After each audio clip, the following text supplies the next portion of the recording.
Kita belajar lagi mengenai karakter Tuhan Yesus.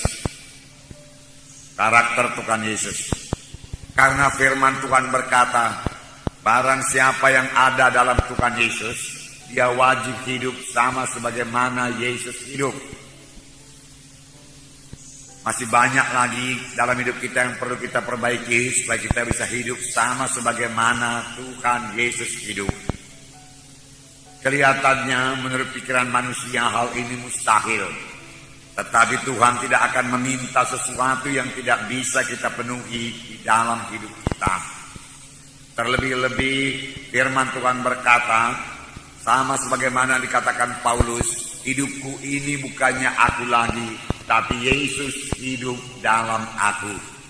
Yesus hidup di dalam saudara. Yesus hidup dalam saya. Ada Roh Kudus dalam saudara, ada Roh Kudus dalam saya. Roh Kudus itu hidup, Roh Kudus itu berkuasa.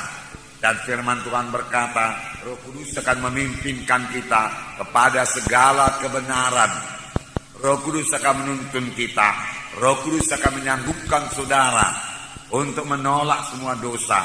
Roh Kudus akan memperingatkan saudara, menerangkan kepada saudara mana sifat-sifat yang tidak berkenan kepada Tuhan, mana kesombongan kita, kemalasan kita, segala sesuatu yang tidak berkenan kepada Tuhan diterangkan semua oleh Roh Kudus kepada kita kalau kita mau dengar-dengaran kepada Roh Kudus. Dan yang perlu bagi kita yaitu mematuhi Roh Kudus, niscaya hidup kita berubah, damai dan sejahtera. Sebenarnya bukan hanya hidup, kita juga perlu melayani sama sebagaimana Yesus melayani. Yesus melayani, membawa firman Tuhan dan membawa kuasa Tuhan. Yang menyembuhkan yang sakit, yang mengusir setan. Siapakah sekarang yang dipakai Tuhan untuk melaksanakan hal ini? Tidak lain daripada gerejanya, yaitu saudara dan saya. Tidak ada alat Tuhan yang lain. Tuhan telah menyerahkan pelayanan tersebut kepada gerejanya yang sangat dia kasihi, yang telah ditebusnya dengan harga yang mahal, dengan darahnya yang mahal, yaitu kita ini membawa berita Injil. Kita ini memperkenalkan Tuhan Yesus kepada jiwa-jiwa yang belum mengenal Tuhan Yesus. Kita inilah yang dipakai Tuhan untuk menyatakan kuasa Tuhan yang belum berubah itu. Kita inilah, saudara dan saya, yang dipakai Tuhan untuk berdoa bagi orang sakit, lalu orang itu akan sembuh. Kita inilah yang dipakai Tuhan untuk meletakkan tangan seorang sakit, lalu orang itu akan sembuh. Kita inilah yang dipakai Tuhan untuk mengusirkan setan di dalam nama Yesus, dan setan mesti pergi di dalam nama Yesus. Amin, saudara. Jadi kitalah yang dipakai Tuhan. Tidak ada alat Tuhan yang lain. Terlebih pada akhir zaman ini, di mana Tuhan mau menyelesaikan pekerjaannya. Itu berarti dia akan menyelamatkan banyak-banyak jiwa-jiwa. Injil Tuhan akan dikabarkan lebih gencar lagi, lebih hebat lagi. Sehingga banyak jiwa-jiwa diselamatkan. Gereja-gereja dibangunkan. Terutama bukan gedungnya yang dibangunkan, orang-orangnya yang dibangunkan, anak-anak Tuhan yang dibangunkan. Bertambah teguh hatinya, bertambah teguh batinnya untuk mengikut Tuhan. Tidak mudah digoda setan, tidak mudah dibimbangkan oleh busuk itu, tetapi teguh mengikut Tuhan. Nah, saudara terkasih dalam nama Yesus, semua ini bisa kita laksanakan karena Yesus di dalam saudara, Yesus dalam kita. Amin, saudara. Jadi Tuhan Yesus ada dalam saudara. Sadarilah itu selalu. Roh Kudus dalam saudara. Sadarilah itu. Sadarilah itu. Bahkan firman Tuhan, kobarkanlah karunia-karunia Roh Kudus yang ada padamu. Sebenarnya Tuhan telah memberikan karunia-karunia Roh Kudus juga kepada kita. Tetapi banyak di antara anak Tuhan tidak mengobarkannya. Bahkan dia tidak tahu, dia tidak menunjukkannya. Oleh sebab itu, setiap anak-anak Tuhan harus tetap dalam persekutuan yang indah dengan Tuhan. Amin, saudara.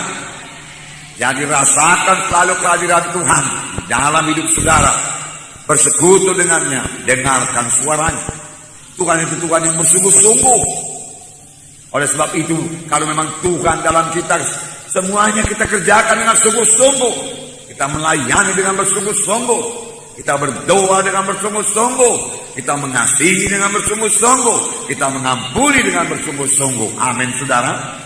Hanya kehendak daging saja saudara yang menahan kita untuk bersungguh-sungguh.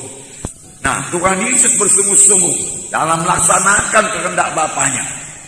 Tuhan Yesus berkata dalam Yohanes 4 ayat 34, saya membacakan kepada saudara bagaimana kesungguhan hati Tuhan Yesus. Yohanes 4 ayat 34. Saya membacakan. Yohanes 4 ayat 34. Sini dikatakan, kata Yesus kepada mereka, makananku ialah melakukan kehendak Dia yang mengutus aku dan menyelesaikan pekerjaannya. Sini dikatakan, makananku ialah melakukan kehendak Dia yang mengutus aku dan menyelesaikan pekerjaannya. Murid-murid membawa makanan kepada Tuhan Yesus. Tapi Tuhan Yesus perlu mengerjakan pekerjaan Tuhan. Dia kerjakan lebih dahulu pekerjaan Tuhan. Sehingga dia berkata, makananku yaitu mengerjakan pekerjaan Bapakku yang mengutus aku. Dia sangat sungguh-sungguh bekerja. Bahkan sampai jauh-jauh malam dia mendoakan orang yang sakit, dia menyembuhkan yang sakit. Sampai ibunya dan saudara-saudara yang berkata, dia sudah tidak waras lagi. Karena giatnya bekerja, karena sungguh-sungguh hatinya bekerja. Tuhan minta kita juga bekerja dengan sungguh-sungguh. Dalam Roma 12 ayat 11. Roma 12 ayat 11. Di sini dikatakan, Roma 12 ayat 11. Janganlah hendaknya kerajinanmu kendor, ialah rohmu menyala-nyala dan layanilah Tuhan. Janganlah hendaknya kerajinanmu kendor, ialah rohmu menyala-nyala, layanilah Tuhan. Di dalam hati kita ini ada semangat yang menyala-nyala untuk melayani Tuhan. Tanpa semangat yang menyala-nyala, dengan mudah kita akan menyerah dalam pekerjaan Tuhan ini. Karena pada waktu kita mulai melayani Tuhan, di situ setan mulai menaruh semua halangan-halangan supaya kita mundur daripada pelayanan. Sebenarnya kalau kita bertekun dan mohon kuasa Tuhan dan bersandar kepada Tuhan, kita pasti sanggup mengatasi semua halangan-halangan yang ditaruh setan. Hingga kita menang dalam pelayanan dan sampai kepada maksud Tuhan. Dan itu adalah hal yang paling indah dalam hidup ini. Sampai kepada kehendak dan maksud Tuhan.